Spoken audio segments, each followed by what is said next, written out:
Welcome back to Easy Money TV. Today on this video I want to show you how I made $1,000 a day.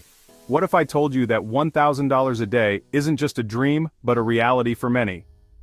Well, it's possible with the right strategy.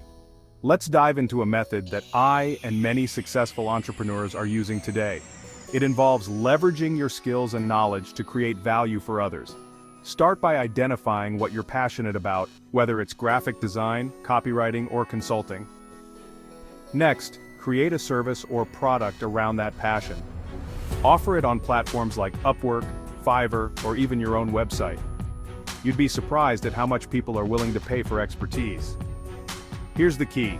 Focus on high-ticket items. Instead of selling small services, aim for projects or products that can earn you hundreds or even thousands in one sale.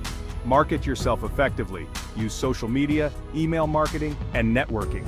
Building a strong online presence will attract clients who value what you offer. Remember, consistency is crucial.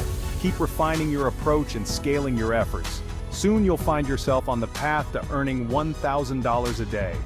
Thanks for watching, my esteemed members. If you found this helpful, make sure to subscribe to our channel, turn on the notification bell icon for more tips and strategies on financial success, and Easy Money on Easy Money TV. Like, comment, and share. Remain blessed.